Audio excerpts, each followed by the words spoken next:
Welcome to our channel Tamil cinematic world. நண்பர்களே, Tamil cinematic world உங்களை அன்புடன் வரவேற்கின்றது. இன்றைக்கி பார்க்க போகிற படம் 1982 வெளிவந்த மேனோட். இது ஒரு நாவலை தழுவி எடுக்கப்பட்ட லூயிஸ் பால் புனின்றவருடைய நாவலை தழுவி எடுக்கப்பட்ட படம். இந்த படத்தோட ஆன்லைன் ஸ்டோரி ரெண்டா, அவர் வீட்டில் ஹஸ்பண்ட் ஒய்ஃப் 2 பேர் இருக்காங்க. அங்கே வேலைக்காரனு ஒரு பொண்ணு இருக்கிறா. ஹஸ்பண்ட் வந்து ஒரு பீர் ஃபேக்ட்ரியில் வேலை பார்த்துருக்காரு. ஒய்ஃப் வந்து வீட்டில் வந்து தையல் மிஷின்லாம் வேலை பார்த்துட்ருக்காங்க. இதில் அண்ணன் பார்க்குறதுக்கு தம்பி பொண்டாட்டியை பார்க்கறதுக்கு அடிக்கடி அவங்க அண்ணன் வர்றாப்புல, அதாவது மைத்துனர். அங்கே பார்க்கும்போது அவன் நம்மளோட தம்பி பொண்டாட்டிக்கும் அண்ணனுக்கும் ஒரு ரகசிய தொடர்பு ஏற்படுது. இதனால் அவங்க கர்ப்பமாயிடுறாங்க. இதை அந்த பொண்ணு வீட்டில் வேலை செய்கிற பொண்ணு பார்த்துறா. ஆனால் யார்ட்டையும் சொல்லாமல் இருக்கிறா. கடைசியில் அவங்க ஒரு குழந்தையும் பிறக்குது. ஆனால் இவன் பொண்டாட்டி மேலே நம்ம ஹீரோ வந்து அதிகமான ஈடுபாடு இல்லாமல் வீட்டில் வேலை செய்கிற வேலைக்காரி மேலேயே வந்து அவங்க ஹஸ்பண்டுடைய பொழுதுலாம் நம்ம போக்கெல்லாம் போகுது அந்த ஹீரோவுக்கு. அதனால் அவன் பொண்டாட்டி கவனிக்க மாட்டான். இந்த வேலை செய்கிற பொண்ணு மேலே ஒரு கண்ணாக இருக்கான். அந்த பொண்ணு என்ன வேலை செஞ்சு அவளே முறைச்சி பார்த்துட்டு இருக்கிறான். இந்த அவனுடைய பலகீனத்தை இந்த பொண்ணு புரிஞ்சுக்கிட்டு கடைசியில் அவளும் அவங்கள மிரட்ட ஆரம்பிச்சிடுறா. கடைசியில் இந்த குழந்தை பிறந்ததுக்கப்புறம் யாருக்கிட்டையும் சொன்னாலா சொல்லலையா அப்படின்ற படம் தான் 1982 வெளிவந்த மேனோட். படத்தோட ஸ்டார்டிங் சீனில் டைட் கார்டு போட்டு படத்தை ஸ்டார்ட் பண்ணுறாங்க. இந்த படம் வந்து ஒரு பெல்ஜியம் டச்சு திரைப்படம். லூயிஸ் பால் புனின்ற ஒரு நாவலை தழுவி எடுக்கப்பட்ட இந்த படம். இவர் காலில் நம்ம இந்த படத்தோட ஹீரோ அவர் தான். இந்த படத்தோட டீமன். அவருக்கு ஒரு அண்ணன் ஒருத்தர் இருக்காப்புல, அவங்களோட ஒய்ஃப் ஒருத்தர். அவர் வந்து என்ன பண்ணுறாரு, ஒரு மதுபான தயாரிக்கால தொழிற்சாலையில் ஒரு பீர் ஃபேக்ட்ரியில் வேலை செய்கிறான்னு வச்சுக்கோங்க. இவர் தான் படத்தோட கதாநாயகன். இவர் நம்ம ஹீரோன்னு வச்சுக்குவோம். ஆமாம், இவர் வந்து என்ன பண்ணுறாரு, அங்கே உள்ள கணக்கு ரீடிங்லாம் எடுப்பார். இன்றைக்கி எவ்வளோ ப்ரொடக்ஷன் ஆகிருக்கு, என்னென்ன ஆகிருக்குன்னு எல்லாம் அவர் பார்த்துட்டு அளவுலாம் கரெக்டாக வச்சு மிக்ஸ் பண்ணுவார். அதுக்கப்புறம் இந்த ஆல்பத்தில் பூவெலாம் இருக்குல்ல, அதெல்லாம் ஃபோட்டோ எடுத்து சேரித்து ஆல்பமாக சேகரிக்கிறது தான் இவருடைய பொழுதுபோக்கான வேலை. அதில் எப்போதும் போல் வேலையெல்லாம் முடிஞ்சு அவர் என்ன பண்ணுறாரு, அவர் வீட்டுக்கு போகிறவர் வந்து பேக் எடுத்துகிட்டு எப்போதும் போல் போவார். ரொம்ப சோர்வாகவே இருப்பார். வேறு எதுவும் இன்ட்ரெஸ்ட் இல்லாத மாதிரி தெரியும். நம்ம ஹீரோவுக்கு பார்க்குறதுக்கு டீமன் எப்போ பார்த்தாலும் அப்படியே அவர் போயிட்டே இருக்கார். அந்த போயிட்டு இருக்கும்போது அங்கே வழி நடுங்க இருக்கும்போது எல்லோரும் இவரையும் ஆச்சரியமாக பார்ப்பாங்க. அந்த இடத்துல ஒரு ஆக்சிடென்ட் நடந்திருக்கும். ஒருத்தருக்கு வந்து ரொம்ப அடிபட்டு இருப்பாங்க சீரியஸாக. அதையும் கொஞ்சம் வேடிக்கை பார்க்குறாரு. வேடிக்கை பார்த்துட்டு நேராக அவர் உண்டு ஒரு வேலை உண்டு நேராக வீட்டுக்குள்ளே போகிறாரு. வீட்டில் அங்கே போனோடனே அந்த இடத்துல அவர் வீட்டில் அவருக்குன்னு தனியாக இருக்கப்பட்ட ரூம் இருக்கும். இது அவங்களுடைய ஒய்ஃபு, அவங்க தான் பேர் மாரியட்டு. ஆமாம், அவங்க வந்து என்ன பண்ணுவாங்க, அவங்க ஒரு ஹவுஸ் ஒய்ஃபாக தான் இருக்காங்க. நிறைய வீட்டில் இருந்துட்டு தையல் மிஷினில் துணியெல்லாம் தைச்சிக்கிட்டு அந்த இது பண்ணிருக்காங்க. புருஷருக்கும் பொண்டாட்டிக்கும் ஒரு நல்ல அண்டர்ஸ்டாண்டிங்கே இல்லை. கொஞ்சம் எப்போ பார்த்தாலும் முறைச்ச மாதிரி இது பண்ணியிருப்பார். 2 பேரும் வீட்டில் அந்த எதிர்புறமாக தான் இருக்கிறாங்க. அங்கே வீட்டில் புருஷன் உட்காந்துட்டு சாப்பாடு கேட்குறாரு. சாப்பாடு இந்த பொண்ணு ஒன்று காட்டுறாள். இந்த பொண்ணு பேர் தான் ஈவா தான் இந்த படத்தோட வில்லின்னு வச்சுங்க. இந்த பொண்ணு ஸ்கூல் நேரம் பக்கத்து வீட்டு வேலைக்காக வருவாப்புல. அதில் ஒய்ஃப் வெளியே சாமான் வாங்குறதுக்காக போயிருக்காப்புல. அந்த ஈவான்ற ஒரு பொண்ணு இருக்கிறத சின்ன பொண்ணு. அந்த பொண்ணு தான் வீட்டு வேலையெல்லாம் செய்யும். ஆனால் அந்த இருக்கார் நம்ம ஹீரோ இருக்கார்ல டீமன், அவருக்கு அந்த பொண்ணு மேலே ஒரு கண்ணு. அந்த பொண்ணு என்னென்ன பண்ணுது எல்லாத்தையும் வந்து வாட்ச் பண்ணிட்டே இருப்பார். பொண்டாட்டி கூட அவ்வளோ அவருக்கு ஈடுபாடுவே இல்லை. எப்போ வாட்ச் பண்ணிட்டே இருப்பார். இந்த பொண்ணு எப்படி வேலை செய்யுது என்ன பண்ணுதுன்ட்டு அப்படியே பேச்செல்லாம் கொடுப்பாரு. அந்த பொண்ணு நல்லா அதுக்கு தகுந்த மாதிரிலாம் பேசி கொடுக்குங்க. ஒரு புக்கை படிச்சிருக்காரு. சாப்பிட என்ன வேணும் அது சாப்பிடலாம் அவங்க ஒய்ஃப் செஞ்சு வச்சு போயிடுறாங்க. இதெல்லாம் க்ளீன் பண்ணுறது வேலை எல்லாத்தையும் இது பண்ணிவிட்டு ஒன்றுலாம் துளப்பா. அது என்ன பண்ண கீழே அந்த தூசி இந்த இதெல்லாம் விழுந்திருக்கும், அதெல்லாம் எடுக்கிறா. இவர் என்ன பண்ணுறது, எடுக்கிற காலத்துக்கு கடைசியில் அவளையே வாட்ச் பண்ணுறப்பா. அவள் குனிகிறது நிமிறது என்ன பண்ணுறது அந்த ஈவா பண்ணுறதெல்லாம் அந்த குண்டூசிகள் எல்லாம் பார்த்தா ஈவா அதை கவனிச்சிருவா. இவன் வந்து நம்மளை தான் பார்க்குறான், நம்மளை வந்து ஒன் சைடாக லவ் பண்ணுறான் பொழுது நம்ம வீட்டு முதலாளி அப்படின்னு தெரிஞ்சுக்கிறா. அதை தெரிஞ்சுட்டு உடனே வீட்டில் லைட் மாட்டின மாதிரி தான் 1 மணி மாதிரியே தான் லைட் மாட்டுறாப்புல. இதை ஒய்ஃப் ஹஸ்பண்ட் தானே மாட்டுறான். பொண்டாட்டி வேலை செஞ்சுட்டு இவன் அந்த படத்தெல்லாம் கட் பண்ணி ஆல்பம் தயார் பண்ணிட்டுருக்கான். அந்த வேலைக்கார பொண்ணு இவன் வந்து ஹெல்ப் பண்ணிகிட்டு இருக்கா. இதெல்லாம் முடிச்சிட்டு போது வீட்டில் வந்து சந்தோஷமாக தான் போயிட்டுருக்காங்க. லைட்டில் மட்டும் கேட்குறேன், ஏன்னாங்க இந்த லைட்டு கூட நீங்கள் மாட்டக்கூடாது அப்படின்னு ஏனிலாம் எடுத்து வச்சு விட்டுருக்காங்க. தான் வேசலில் யாரோ வர மாதிரி ஒரு சத்தம் கேட்கும். ஈவா போய் கதவை திறந்தோடனே இதுதான் அவங்களுடைய அண்ணன், பெரிய அண்ணன். அவங்க அண்ணன் இவங்க தம்பி 2 பேர். ஹீரோட அண்ணன் தான் அவர். அதில் வந்து அவருடைய ஜோஹர் அந்த பிரெஞ்சு மொழியில் பெல்ஜியம் மொழியில் டச்சு மொழியில் சொல்கிறது. ஸோ பேர் குறிப்பில் இந்த படத்தில் இவங்க 2 பேர் ஹீரோடைய அண்ணன் நம்ம வச்சுக்குவோம். அந்த ஹீரோடைய அண்ணன் என்ன பண்ண வந்து வாங்கன்னா உட்கார இவங்க வச்சுட்டு சாப்பிடுங்க. அவர் தான் என்ன பண்ணுவார், நிறைய துணி மாடல்லாம் கொண்டு வந்து தன்னுடைய தம்பி பொண்டாட்டி கொடுத்து இதை தைமா மரியாதை இருந்தால் வெளியே பிஸ்னஸ் பண்ணிட்டு வரேன் அப்படின்னு சொல்லும்போது அவங்க 2 பேருக்கு ஒரு கால ஈர்ப்பு ஏற்படுது. அடிக்கடி சந்திக்கிறதுல அந்த வீட்டுக்கு பக்கத்து வீட்டில் ஒரு அம்மா வராங்க. நம்ம துணி கொடுத்துருப்பாங்க பொழுது மரியாதை அவங்கள்ட்ட வந்து பார்த்து பேசிட்டு போகிறாங்க. இந்த வீட்டில் என்ன நடக்கிறது எல்லாமே வந்து அந்த ஈவான்ற அந்த பொண்ணு தான் பார்த்துட்டு இருக்கிறா. அவள் போய்ட்டு ஹீரோனுக்கு வேலை பட்டன் கண்ணி கொடுப்பா, எல்லாமே பண்ணி கொடுப்பா. கல்யாணம் முடிச்சுட்டு அவளுக்கு அவள் வந்து பார்ட் டைமாக தான் இங்கே வேலை பார்க்குறா, ஸ்கூலுக்கு போவா. அப்போ இந்த படம் பூவெல்லாம் யார் எடுத்துனா, இதெல்லாம் என் ஹஸ்பண்டு தான் எடுத்து எல்லாம் சேகரிக்காரு ஆல்பமாக, அதுக்கு தான் நான் ஹெல்ப் பண்ணிகிட்டு இருக்கேன் அப்படின்னு சொல்கிறோம். நீ ஹெல்ப் பண்ண அதெல்லாம் நான் ஸ்கூலுக்கு வரா. அப்போ தான் இவன் வந்து ஸ்கூல்லெல்லாம் பார்த்து முடிச்சு விட்டு சரி நம்ம போகணும். அவங்களும் இந்த சின்ன சின்ன படங்கள் இதெல்லாம் இருக்குல்ல, அதை அவள் வந்து ஹோம் ஒர்க் பண்ணும்போது அதெல்லாம் டிக்டேட் பண்ணி எழுதிருப்போம். இங்கே வந்து பார்க்குறாப்புல நம்ம ஃபேக்ட்ரிக்கு வராரு நம்ம டீமன். அவர் வந்து என்ன பண்ணுறாரு, அங்கேருந்து மண்ணுக்கு ரீடிங் எடுக்கல எடுத்து முடிச்சு வீட்டுக்கு வந்து அங்கே ஒய்ஃப் வந்து மறுபடியும் துணி தைக்கிறாங்க. இந்த பொண்ணு இந்த காஜா எடுக்குதுன்னு வச்சிங்களேன், காஜா சரி மாதிரி அதெல்லாம் எடுத்துகிட்டு பேசியிருக்காங்க. உங்களுடைய ஸ்டடிலாம் எப்படி போய்ட்டுருக்கும்போது யுவ சொல்ல அதெல்லாம் நல்லா தான் போயிட்டுருக்கு மேடம் அப்படின்ட்டு. அப்படியே அவங்க அம்மா அப்பாலாம் எங்கே இருக்காங்க, எல்லோரும் வெளியூரில் இருக்காங்க, நான் தங்கி படிச்சுட்டு இருக்கேன் அப்படின்னு. அதோட வீட்டில் வந்து என்ன பண்ண நம்ம ஹீரோடைய தம்பி அண்ணன் வராரு. அண்ணன் வந்துட்டு என்ன பண்ணுறாரு, துணி கொடுக்குறாப்புல அண்ணன் தம்பி பொண்டாட்டிக்கு கொடுத்துட்டு அவர் என்ன பண்ணுறாரு, இவன் மேலே ஆசைப்படுறது அவளை வந்து பிடிக்கலாம் வராரு. அப்போ இதெல்லாம் வேண்டாங்க தப்புன்னு அவளை சொல்கிறார். எல்லா சொல்லியும் அவர் கேட்க மாட்டார். நம்ம ஹீரோடைய அண்ணன் அவர் கூட ரொம்ப ஒரு எப்படி சுற்றி நம்ம தம்பி பொண்டாட்டி மேலேயே ஒரு கண்ணாகவே இருப்பார். அவனும் பார்த்து இதெல்லாம் காமிச்சிட்டே இருப்பாள். யார் நம்ம இந்த ஈவான்னு ஒரு வில்லி போட்டுருக்கா பார்த்துட்டே இருப்பாள். அதில் வீட்டில் வந்து எல்லாம் சாப்பாடு என்னங்க இன்றைக்கி பண்ண, ஏதாவது உனக்கு பிடிச்சது பண்ணுமா அப்படின்னு சொல்லிட்டு எல்லாம் பண்ணி முடிச்சுட்டு அப்போ நிறைய பேப்பர்ஸ்லாம் வந்திருக்கும். அந்த பேப்பர்லாம் கொண்டு வந்து புருஷன் கொடுப்பா கட் பண்ணுறதுக்கு. அந்த ஈவா பொண்ணு என்ன பண்ணுவாள், எல்லாம் வீட்டெல்லாம் நல்லா துணியெல்லாம் தொடச்சிருந்தாலும் இப்படிய பார்வை புறா இவங்க ரெண்டு பேர் என்ன பண்ணுறாங்க ஏது பண்ணுறாங்கன்னு அதில் தான் இருக்கும். வாசல் வழியை பார்க்குறாப்புல நம்ம ஹீரோனி. அங்கே பார்த்தா வெளியே ஒரு கூட்டம் எல்லாம் இவங்க தானே. மறுபடியும் அண்ணன் குடும்பம், அண்ணன் பொண்ணு, அண்ணன் பொண்டாட்டி எல்லாம் வீட்டில் வந்து அங்கே ஒரு நல்ல ஒரு சாம்பார் மத்தியானத்தில் ஒரு விருந்து நடக்குது. அப்போ தம்பிக்காரர் வந்து பார்க்குறாரு, என்னென்ன எப்போனா வந்தீங்க, எப்போ தான் வந்தேன்னா அவர் அதெல்லாம் கலந்துக்காமல் தனியாக போய் என்ன உட்காந்து பேப்பர் படிச்சிருக்காப்புல. வந்தவங்க விருந்தெல்லாம் சாப்பிட்டுட்டு இங்கேருந்து போகிறாப்புல நம்ம ஹீரோடைய அண்ணன் நைஸாக அங்கே தம்பி பொண்டாட்டியை பார்த்துட்டு சரிம்மா நான் போயிட்டு வரேன்னு அவரும் கிளம்பி போயிடுறாரு. ரெண்டு பேரும் அனுப்பி வச்சுட்டு வீட்டுக்கு வராங்க. நீங்கள் என்னங்க வந்த விருந்தாளியை சரியாகவே கவனிக்க மாட்டேங்கிறீங்க, பேச மாட்டேன், உங்கள் அண்ணன் தானே, அண்ணன் ஃபேமிலியே நீங்கள் இந்த மாதிரி வச்சுட்ருக்கீங்க அப்படின்னு ரொம்ப கோபமாக பேசிட்டு பொண்டாட்டிக்காரங்களாம் திட்டிட்டு போயிடுறாங்க. இவர் இந்த காதில் வாங்காமல் அவர் பாட்டு என்ன பண்ணுறாரு, அந்த பொண்ணு மடிக்கட்டு படியெல்லாம் இருக்கும்ல, அந்த மாடி படிக்கட்டை தொடச்சிட்டு இருக்கோம் அந்த வேலைக்காரி. அவளையே அவள் பார்த்துட்டே இருந்துட்டு அவளுக்கு தெரியாமல் அவளை இடிக்கிற மாதிரி மோதுற மாதிரி அப்படியே போவாள். இதெல்லாம் நல்லா கவனிச்சிடுவாப்புல அந்த வேலைக்காரி. நீ என்ன தான் இது பண்ணுறியா, நீங்கள் வீட்டில் கேட்குறா ஒரு கிளாஸை கொண்டு வராப்புல அந்த ஈவா சின்ன பொண்ணு வந்து கீழே விழுந்துடும். இதெல்லாம் பார்த்து வரக்கூடிய அந்த கப்பெல்லாம் உடச்சிட்டே நீ இப்படி எனக்கு யார் வாங்கி தருவாங்கன்னு வீட்டுக்கார முதலாளியம்மா அவங்க ஹீரோனிக்கோன்னு சொல்ல, சரி வேலை முடிச்சுட்டு ஹஸ்பண்ட் மேலே இருக்காரு அப்படின்னு சொல்லிட்டு மாறிட்டு மனைவி மேலே போகிறாங்க. மேலே போய் என்ன பண்ணுறாங்க, அவன் அப்போ பார்த்தாலும் ரூமில் வேலை பார்த்துருக்கான். இவங்க என்ன பண்ணுறாங்க, தன்னுடைய இளமை தன்னுடைய அழகை வந்து இவங்களே பார்க்குறாங்க. நம்ம இளமையெல்லாம் வேஸ்ட் ஆகுது, நம்ம புருஷன் வந்து நம்மளை ஒன்றுமே பண்ண மாட்டான்னு ட்ரெஸ் இல்லாமல் கண்ணு முன்னாடி நின்று அவங்க அழகை அவங்களே பார்க்குறாங்க. சின்ன வெள்ளை முடியலாம் இருக்குமே அதெல்லாம் எடுத்து போடுறாங்க. அதெல்லாம் எடுத்து போட்டு ஒரு முடிவுக்கு வராங்க, வேறு வழியே இல்லை, நம்மளுடைய ஆசையை தீக்கணும்னா நம்ம ஹஸ்பண்டோடைய அண்ணன் கூட தான் இருக்கணுன்ற மாதிரி ஒரு ஃபீல் அவங்க மனசு அவங்கள அறியாமையே போயிடுது. அன்னைக்கு இப்போ அப்புடின்னு பார்த்தா கொஞ்ச நேரத்தில் வந்து அவங்க அண்ணங்காரன் அங்கேருந்து வர ஆரம்பிக்கலாம். ஹீரோடைய அண்ணங்காரன் அவன் வந்து என்ன பண்ணலாம், துணி கொடுக்க தான் வருவான். அவன் வந்துட்டு கொடுத்தா தூரத்துலேருந்து பார்த்துட்டாப்புல ஹீரோனி. பார்த்துட்டு வாங்க எப்போ வந்தீங்க உள்ளே வாங்க, அது மைத்துனர்னு வச்சிங்களேன், உள்ளே வாங்கன்னு சொல்லி பேசியிருக்க போகும்போது மைத்துனர் இல்லை துணிலாம் கொடுத்தேன்னா என்ன பண்ணேன், அவன் எல்லாம் தச்சு முடிச்சிட்டியா, நான் கொண்டு விற்க போகிறேன்னு வெளியே வந்து போகல. ஹஸ்பண்ட் வந்து அங்கே புள்ளி வெட்டிட்டு இருக்கிறாரு. அந்த நீங்கள் பார்த்தா அந்த ரெண்டு குழந்தைங்க ஈவாவும் அவருடைய குழந்தையும் இந்த இடத்துல விளையாண்டுக்கிட்டு இருக்கோம். அங்கே ஒரு நாய் நின்று சண்டை போட்டுருக்கல, ஒரு அம்மா பாட்டி அம்மா இங்கே வந்து சைக்கிள் கேப்பில் என்ன பண்ணுவார் நம்ம ஹீரோடைய அண்ணன் ஹீரோனியை பிடிச்சி எப்படியாவது இன்றைக்கி சம்பவம் பண்ணின்னு ரொம்ப துடிச்சிட்டு இருக்காரு. ஆனால் அதெல்லாம் தப்பு, வேணாங்கன்னு சொல்லுவாள். இதெல்லாம் எத்தனை நாளைக்கு நீ இப்படி வேணான்னு சொல்ல நான் பார்த்துட்டே இருக்கிறேன் அப்படின்னு சொல்லிட்டு அவர் தம்பிக்காரன் அண்ணங்காரன் என்ன பண்ணுவார், அவளை பிடிச்சிருக்கிறது அந்த ஈவா வேலைக்காரி வந்து பார்த்துருவான். அந்த பொண்ணை பார்த்துட்டு என்னம்மா பண்ணிட்டுருக்கீங்க, இல்லை ஒன்றும் இல்லை சும்மா தான் துணிலாம் அளவு கொடுத்துருந்தேன், அளவு நான் வச்சு பார்த்தேன், அதை அப்படி எடுத்து இப்படி எடுத்து வச்சுட்டு. ஆனால் அந்த பொண்ணுக்கு எல்லா விஷயமுமே தெரியுது, இவங்களோட விஷயங்கள்லாம் இவங்க கள்ளக்காதல் எல்லாம் தெரிஞ்சு போயிடுச்சு. சரி நான் வெளியே அனுப்பிட்டுருக்கேன்னு அவங்க ரெண்டு பேரும் வெளியே போயிடுறாங்க. வாசல் நின்று பார்த்தா அந்த இடத்துல ரெண்டு பேரும் மொத்தம் கொஞ்சம் இருப்பாங்க. இதையும் அந்த வேலைக்காரி பொண்ணு ஈவா பார்த்துட்றா. அதை பார்த்துட்டு சரி நான் போயிட்டு வரேன், நம்ம ரெண்டு பேரும் சந்திப்போன்னு சொல்லிவிட்டு அங்கேருந்து அப்போலாம் ஹீரோடைய அண்ணங்க வீட்டை விட்டு கிளம்பி போகிறாரு. கையில் அந்த கொண்டு வந்த துணியெல்லாம் கொடுத்துட்டு வேறு ஒரு புது துணி எடுத்துகிட்டு போகிறாரு. இது என்ன பண்ணுறது, இந்த பொண்ணு அப்படியே சுற்றி முற்றி பார்த்துக்கிட்டே இருக்கும். பெட்டி எடுத்துகிட்டு போகிறவர் நேராக போயிடுவார்னு பார்த்தா கடைசியில் போய்ட்டு தோட்டத்தில் தான் இருப்பார் நினைக்கிறான் அவர். இங்கே என்ன பண்ணல, ஹீரோனி அதே நினச்சிட்டே இருப்பாப்புல மறியட்டு அப்படின்னு. சரி நம்ம புருஷங்கிட்டையாவது போய் படுக்கலாம், நம்ம ஆசையை தீர்த்துக்கலான்னு சொல்லிட்டு மேலே வரலான்னு பார்த்தா மேலே போனால் அவர் என்ன பண்ணுறோம், அந்த இடத்துல தான் வந்து இந்த பழைய பேப்பரு புட்டு இந்த த்ரில்லு பேய் படம் அது நாவல் இதெல்லாம் கட் பண்ணி அதையும் ஆல்பமாக பண்ணுறாரு அவருடைய ஃபேமிலி கேரக்டர் தான். அப்போ உள்ளே போகிறோன்னா வாமான்னு கூப்பிட்றாரு. கூப்பிட்டு ஒய்ஃபை கொடுத்து அந்த பேப்பர்லாம் வந்து நான் கட் பண்ணி வச்சுருக்கேன், இதெல்லாம் வந்து ரொம்ப கொடூரமாக நடந்த சம்பவங்கள், இதை நீ படி அப்படின்னு படித்து கொடுத்துட்டு சரி நான் போய் படுக்க போகிறேன்னா போயிடுறா.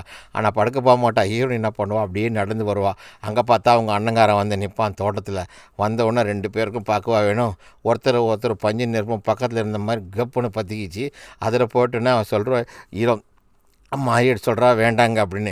அதெல்லாம் வேண்டாம்லாம் இல்லை, நான் பார்த்துன்னு டக்குன்னு அந்த இடத்துலையே இவன் என்ன நடக்கூடாதுன்னு சொல்லிட்டேன். அங்கே ஒரு சின்ன அந்த தோட்டத்துக்குள்ளேயே ஒரு சின்ன இடம் இருக்குது, ஒதுக்கு போகிறோம். அங்கே போய் இவங்க 2 பேரும் ஒன்றா இருந்து வேலையை முடிச்சுட்டு ஒரு பாட்டு அங்கே போயிடுறாரு.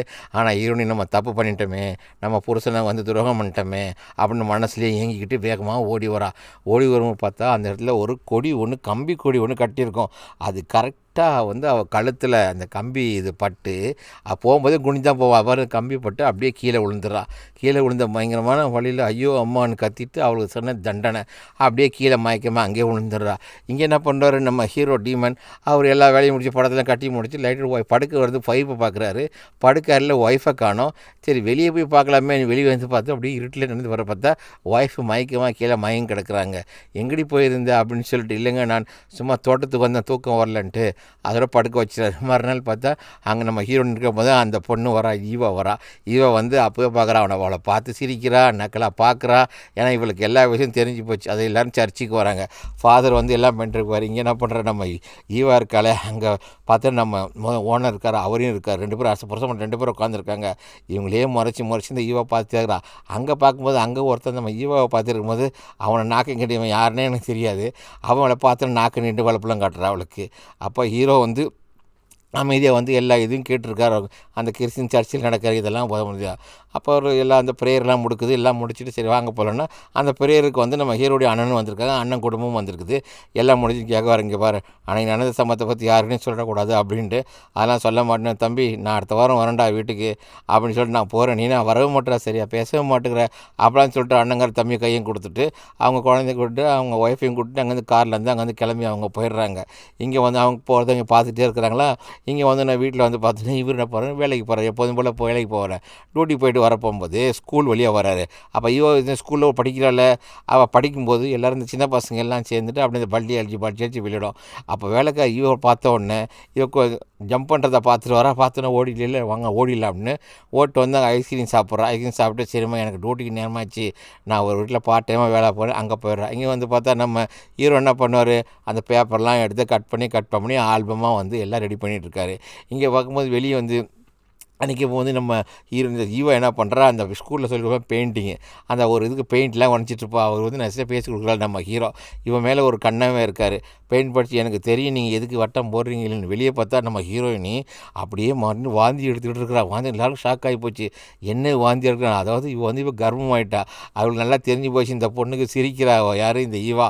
இந்த கர்ப்பத்துக்கு யார் காரணம், இவங்க அண்ணன் தான் காரணம், இவன் இல்லை. எல்லாம் தெரியும், இதை சொல்லலாமா வேணாமான்னு அந்த பொண்ணுடைய மனசு போட்டு துடிக்குது. அப்போ இவ சொல்லிட்டா, உங்கள் ஒய்ஃப் வந்து ப்ரெக்னெண்ட்டாக இருக்கிறாங்கன்ட்டு. அதை கேட்டோன்னா ஓடுறாப்புல நம்ம ஹீரோயினி. ஓடி அவளால் அது வாமிட்டு தாங்க முடியல. வந்துடும். அப்போ இருந்து இந்த பொண்ணு அவளை வந்து ஒரு ஏளனமாக பார்க்குறது, முறைக்கிறது, சிரிக்கிறது, அதாவது அதிகாரம் பண்ணுற மாதிரி மாறிடுறா. இந்த பொண்ணுக்கு பயம், இவங்களுக்கு என்ன பையன்டா நம்ம மாதிரி யார்ட்டையுமே சொல்லிட போகிறாளோ அப்படின்ற இவங்களுக்கு ஒரு பயம். ஆனால் அவன் யார்ட்டையும் சொல்ல மாட்டான். இந்த அம்மாவால் தலை தூக்க முடியாத மசக்க. அப்போ சொல்கிறப்பல சரி நான் வீட்டில் வந்து நான் போய் மேலே போகிறேன் அப்படின்னு எழுத போகிறேன்னா அவர் மேலே இருப்பார். அப்போ இந்த பொண்ணு ஈவா தான் அங்கே வரா. சரி வந்துட்டு நம்ம ஹெல்ப் பண்ணலாமே அப்படின்னு மேலே போயிட்டு அவர் ரூமில் உட்காந்து முன்னாடி இந்த ஆல்பம் படம் எல்லாம் கட்டி வச்சுருப்பா. இவன் என்ன பண்ணுவா, இவனுடைய வீக்னஸ் பாயிண்ட்டை நினச்சிக்கிட்டு அவனுக்கு ஹெல்ப் பண்ணுற மாதிரி யார் முதலாளிக்கு ஹீரோவுக்கு பேப்பர்லாம் கட் பண்ணி கொடுத்து அதை படிக்க சொல்லாப்புல அவனும் படித்து சொல்லுவான். அவன் ஒய்ஃப் சொல்கிற மாதிரி படித்தெல்லாம் சொல்லிவிட்டு அப்போ கரெக்டாக அவங்க கூட ஒதுங்கி ஒட்டி நின்னோடனே அவனுக்கு வந்து அந்த இடத்துல ஒரு ஈர்ப்பு ஏற்படுது. டக்குன்னு இந்த மடி மேலே உட்காரு ஒன்றா சேர்ந்தோன்னே இதை படிமான்னு கிட்டத்தட்ட அவனும் படிக்கிறான். இதுதான் அவனுக்கு பிடிச்சிருக்கு. ஒய்ஃபோட போகிற இருக்கும்போது அவனுக்கு அந்த ஈர்ப்பு வரல. ஆனால் இந்த பொண்ணை பார்க்க போகும்போதும் இந்த பொண்ணு இருக்கணும் போல் ஒரு ஈர்ப்பு இந்த இவனுக்கு ஏற்படுது. அது எல்லாம் பண்ணி சாப்பிட வராங்க. சாப்பிட்ருக்கும்போது ஒவ்வொரு விஷயமாக பண்ணுறாங்க. இவளுக்கு வந்து பயங்கரமான வயிறு வலிக்குது, கர்ப்பமாக இருக்கால, வயிறு வலிக்குது. சரிவா டாக்டரை வேலை கூப்பிடவா வேணாமா அப்படின்னு, நீ சாப்பிடு, காப்பி குடி, ஏதாவது பிரச்சனை ஆச்சுன்னா டாக்டரை கூப்பிடணும்னு ஹஸ்பண்ட் சொல்கிறாரு. இந்த பொண்ணு மறுபடியும் துணி தைக்குது, பட்டன் தைச்சிக்கிட்டு இருக்குது. அவங்க துணி தைக்கிறாங்க. ஒருத்தருக்கு நேராக பார்த்துக்கிறாங்க. ஏன்னா இந்த குழந்தைக்கு யார் அப்பான்ற அவ்வளோதான் தெரியும். இங்கே வந்து பார்க்க கேட்டாப்புல இந்த பொண்ணை பார்த்து, இங்கே என்ன பண்ணிகிட்ருக்க நீ முதல்ல இல்லை எல்லாத்தையும் நீ வாட்ச் பண்ணிட்டே இருக்கிற அப்படின்னு சொல்லிட்டு, இல்லை உங்கள் சைக்கிளை உங்கள் வண்டியை நான் ஓட்ட போகிறேன், அதெல்லாம் க்ளீன் பண்ணுறேன், நீ வண்டியும் ஓட்ட தேவையில்ல ஒன்றும் தேவையில்ல, பேசாமல் இதில் ப்ரெஷ்ஷெல்லாம் அங்கே எடுத்துட்டு அங்கே வை, நான் வெளியே போயிட்டேன்னு அவள் அந்த வண்டி லூனாவை எடுத்துகிட்டு அவள் போகிறேன்னு அப்படியே முறைச்சி பார்க்குறான். அந்த முறைச்சி பார்க்கறதுலேயே அவங்க பயந்து போயிடுறாங்க, இந்த விஷயத்தை யார்ட்டையும் சொல்லிட்டு போடலான்னு. ஏன்னா எங்களோட ஒன்றா இருந்து அவள் பார்த்துட்டா இல்லை. அதில் வந்து இந்த பொண்ணு ஸ்கூலுக்கு வராள் ஈவா, ரோடை கிராஸ் பண்ணுறதுக்கு ஒரு பாட்டி வந்து நின்றுருக்காங்க. அவன் கையில் ஒரு பேக் இருக்குது. வாங்க பாட்டி நான் அவங்கள கிராஸ் பண்ணி விட்றேன்னு கூட்டு போய் நடு ரோட்டில் நிற்க வச்சுட்டு சிங்கிள் போட்டேன்னா அவங்க கையில் காசு பேக்கை பிடிங்கிட்டு அங்கேருந்து ஓடி போயிடுறாப்புல. ஓடுனா இவங்க வந்து வயசானவங்க தட்டாடுறாங்க. எல்லா வண்டியும் அந்த பக்கமும் இந்த பக்கமும் ஹார்ன் அடிச்சுட்டு போகுது. இவன் அந்த காசுக்காக அந்த பெட்டி தூக்கிட்டு போயிடறாப்புல. சீனை கட்டோம்னா இங்கே வந்து ஹஸ்பண்ட் ஒய்ஃப் 2 பேரும் படுத்து தூங்குறாங்க. இவர் ஒன்றும் பண்ண மாட்டார். ஒய்ஃப் பாட்டு நல்லா தூங்கிட்டு இருக்காரு. இவர் தூக்கம் வரல. அப்போ அந்த இடத்துல ஒரு ஆல்பம் காமிக்ஸ் புக்கு மாதிரி ஒன்று இருக்கும். இவர் சேகரிச்சிட அந்த புக்கை வச்சு அவர் பார்த்துட்டு இருக்காரு நம்ம ஹீரோ. அதில் வந்து சின்ன சம்பவங்கள் இதெல்லாம் அந்த கதை புக்கில் உள்ள கதை. அந்த கதையை பார்த்த மாதிரி ஒரு கயிறு ஒன்று கட்டியிருக்கு. அந்த கயிறு கீழே பார்த்திங்கன்னா அந்த இடத்துல ஒரு குழந்தை இருக்குது. அந்த குழந்தைய வந்து ஒரு நாய் பார்த்துக்கிட்டு இருக்கு. இது மாதிரி அந்த கிராஃபிக்ஸ் அந்த கதையில் இருக்குது. அதை அப்படியே படித்து அதை பார்த்துட்டே இருக்குது. அந்த குழந்தைக்கு வந்து அந்த நாய் தான் காவலாக இருக்குது. அதை ஒவ்வொரு படமாக கட் பண்ணி பார்த்துட்டு இங்கே பார்த்தா எனக்கு பயங்கரமான வடிப்பு இடுப்பு வலி வந்துடும் நம்ம ஹீரோனுக்கு மரியாட்டுக்கு. பார்க்குறக்கு என்ன ஆச்சுங்கன்ட்டு. ஒன்றும் இல்லைங்க, இடுப்பு வலி நீங்கள் போய் டாக்டரை போய் கூப்பிட்டு வாங்க, பன்னிக்கூடலாம் உடஞ்சிருச்சிங்க, குழந்தை பிறக்க போகுது, ப்ளீஸ் சீக்கிரம் போயிட்டு நீங்கள் டாக்டரை கூட்டிகிட்டு வாங்கன்னு. அவன் டாக்டரை கூப்பிட்டு வருவான். அவளை நேராக நம்ம ஹீரோனியை கூட்டிகிட்டு மேலே தான் கொண்டு போகிறான், மாடிக்கு மேலே. சரி நீ படுக்க வச்சுட்டு மேலே நான் போய் கூட்டிகிட்டு வரேன், நீ மேலே வந்து படு, அது கீழே இடமே இல்லையாக்கும், படுக்காதுன்னு மேலே கூட்டிகிட்டு போகிறான். அவளை கூட்டிட்டு போய் படுக்க வச்சுட்டு நம்ம ஹீரோனை போகிற அவருக்கு பிறந்த குழந்தை மாதிரியே மனசில் நினச்சிருக்கார். நேராக போகிற ஒரு மருத்துவர் ஒரு வீட்டில் ஒரு கிளவி இருப்பாங்களே, அங்கே போனால் என்னென்னு உள்ளே கூப்பிடுவாங்க, உள்ளே வாங்க, அந்த மாதிரி ஒய்ஃப் வந்து வயிற்று வலி ஆகிடுச்சு, அதனால் நீங்கள் வரணும், பிரசவம் பார்க்க வரணுன்ட்டு உடனே எல்லோரும் வந்துடுவாங்க. டாக்டர் வந்துடுவாங்க, ஒரு பொம்பளை டாக்டர்னா மற்ற பேர் வந்துடுவாங்க. வந்து எல்லாம் பார்த்தோன்னா குழந்தை வலியை வயிற்று வலியிலையா திணறுவா பாவம். நமக்கே பார்க்க அவ்வளோ அழுவே வந்துடும் பொழுது பிரசவ வலியில் துடிச்சு கிடத்துல ஒரு குழந்தை அவளுக்கு பிறந்துடுது. பிறந்தோடனே இதை அப்படியே இந்த ஹஸ்பண்ட் பார்த்துட்டே இருக்கிறான். பார்த்த உடனே அவனுக்கு தெரியும் மனசுக்கு, ஆனால் இது யார் குழந்தைன்னு. ஆனால் இவன் தான் குழந்தைன்னு டாக்டர் அம்மா சொல்கிறாங்க, எல்லா குழந்தை அப்படி முடிஞ்சிருச்சு, அதனால டாக்டர் எல்லாம் குழந்தைய எடுத்து கையில் கொடுத்துட்டு இதை நீங்கள் வச்சுங்க, இந்த மருந்தெல்லாம் வாங்கி கொடுங்க அப்படின்னு சொல்லிட்டு பார்க்குறப்பல ஹீரோ என்ன பண்ணுறாரு, சந்தோஷமான முகம், நம்ம குழந்தை தான் அப்படின்ட்டு. ஆனால் இங்கே வரா பாருங்க இவ அப்படியே வில்லித்தனமாக பார்த்துட்டு போவா. அவளுக்கு தான் தெரியும் இந்த குழந்தை உனக்கு பிறந்தில்லடா, உங்கள் அண்ணன் குழந்தை அப்படின்னு சொல்லிட்டு. இவன் மயக்கமாக இருப்பா. அந்த குழந்தைய எடுத்துனாப்புல ஹீரோ அந்த வில்லிக்கிட்ட ஈவாக்கிட்டே கொடுக்குறாப்புல. ஈவா குழந்தைய வச்சு பார்த்துக்கிட்டு, இனிமேல் நீ வீட்டு வெளியே எடுத்து இந்த குழந்தைய நீ தான் பார்க்கணுன்னு அந்த குழந்தைய நல்லா தான் பார்க்குறா. ஆனால் ஹீரோனையும் மறைச்சி பார்த்துட்டே இருக்கா. ஆனால் நம்ம ஹீரோ என்ன பண்ணுறாரு, இந்த பொண்ணு தனியாக உட்காந்துருக்கிறத பார்த்து அதை சொல்லி விட்டு அவள் பின்னாலேயே போகலாம். அவள் என்ன பண்ணுறா, அவன் குளிர்றது நிமிறது பார்க்குறது எல்லாம் அவள் பார்த்தோன்னா அவள் என்ன பண்ணுறா, சரி நம்ம எப்படியாவது முதலாளி வளைச்சி போட்டுருவோம், நம்ம இவர் கூட ஒன்றா இருந்துருவோம், அவளுக்குலாம் அந்த சல்லாபத்துக்கு அவளும் போகிறான். அப்போ இவனும் போகணுன்னு ஆசைப்பட்றான். அவன் கண்ணத்துக்கு கை வச்சுறான், இல்லை ஏதாவது ஒன்றுமே பண்ண மாட்டான். எல்லாமே ஒரு ஃபீலிங்ஸ், இந்த ஃபீலிங்ஸ்லேயே வந்து இவன் வந்து இந்த பொண்ணை விரும்ப ஆரம்பிச்சே இருக்கிறான். அந்த பொண்ணை இவனை விரும்புது. ஆனால் ஒய்ஃபுக்கிட்ட நெருங்க மாட்டேங்கிறாப்புல.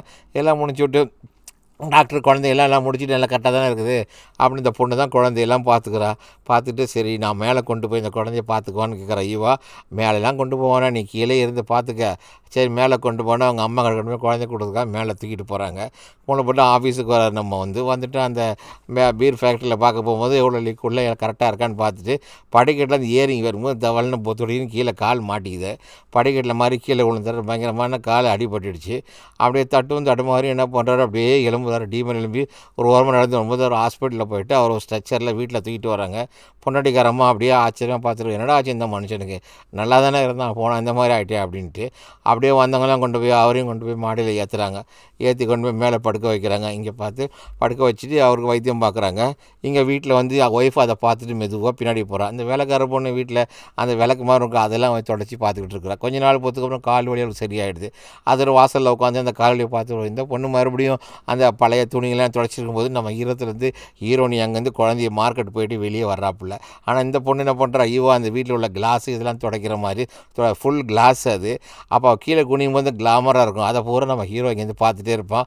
அது அந்த ஈவாவுக்கும் தெரியுது, இவன் நம்மளை கனெக்ட் பண்ணுறான், ஏதோ பண்ண போகிறான், நீ பண்ணுறதுக்கு மேலே நம்ம இவனை முடக்கிடுவோம் அப்படின்னு சொல்லிட்டு நேராக போய் என்ன பண்ணலாம், அந்த ஈவா இந்த பொண்ணே போய்ட்டு அவன் மடியில் போய் உட்காந்துக்கிட்டு அவனை போட நெஞ்சில் கையை தடவுறது இது தடவுறது அப்படியே அவன் கூட ரொம்ப நெருக்கமாக இருக்கிறா. இந்த ஒவ்வொரு கண்ணாடி கண்ணாடி தொடக்கும் போது அந்த கண்ணாடியில் அவன் பார்ப்பான். அப்போ அங்கே போய் நின்று அவன்கிட்ட பேசுவான், ரைட்டில் லெஃப்ட்டில் வைப்பான், ரைட்டில் பேசுவான். நான் பேசுவான். வெளியே போன ஒய்ஃபு வீட்டில் கொஞ்சம் கொஞ்சமாக நடந்து குழந்தைய கூட்டிகிட்டு வெளியே உள்ளே வராங்க. உள்ளே வந்தோன்னா காற்றுக்கு அதிர்ச்சி பார்த்துறாங்க. பார்த்தா என்ன இது, இவ மடியில் உட்காந்துருக்கா, புருஷ மடியில் உட்காந்துருக்கான்னு அவளுக்கு ஷாக் ஆகிடுச்சு. ஆனால் அந்த ஈவ பொண்ணை கேட்கவும் முடியாது. கேட்டால் எங்கள் தன்னை தப்பை சொல்லிடுவானோ அந்த பயத்திலேயே அவள் ஒன்றுமே கேட்க மாட்டாப்புல ஹீரோயினி. அப்படியே உள்ளே வந்து என்னம்மா பண்ணிட்டு இருக்கீங்கன்னு, ஒன்றும் பண்ணல, சும்மா உட்காந்து கதை சொல்லிட்டு இருந்தேன் அப்படின்னு அவர் ஹஸ்பண்ட் சொன்னோன்னா அதையும் சரின்னு நம்பிட்டு நேரம் என்ன பண்ணுறாரு, வெளியே பயங்கரமான காற்று அடிக்கும். காற்று அடிச்சுன்னா ஜன்னலெல்லாம் சாத்துறதுக்கு போகிறாங்க, மழை பெய்கிற மாதிரி இருக்குது. அதோட வெளியே வந்து குழந்தைய தூக்கிட்டு வந்து கடைசி ஈவாட்ட கொடுத்துருவாப்புல. இங்கேருந்து பார்த்தா ஈவா என்ன பண்ணுவான், மெதுவாக வந்து பார்க்குறாப்புல. சரி கீழே மறுபடியும் காற்று அடிச்சுன்னா குழந்தைய ஹஸ்பண்டு கையில் கொடுத்தாரு. ஹஸ்பண்ட் என்னமோ தான் குழந்த மாதிரி பார்த்து கொஞ்சிட்டு இருக்காரு. வெளியே நல்லா மழை பெய்யுது. அப்போ 2 பேரும் போயிட்டு நம்ம ஹீரோயினையும் ஈவாவும் போயிட்டு 2 பேரும் பேசிக்கிட்டு துணி எடுத்து இந்த கதையை உனக்கும் சொல்ல வேணாம், யார்ட்டையும் சொல்லாத அப்படின்னு சொல்லாமல் சொல்லிவிட்டு இனிமேல் இந்த தப்பெல்லாம் நான் செய்ய மாட்டேன் அப்படின்னு 2 பேரும் யார்ட்டையும் சொல்லிவிடா அந்த ரகசியத்தை 2 பேர் பேசிக்கிட்டு அந்த துணி எடுக்கிறதோடு இந்த படம் இதோட முடியுது.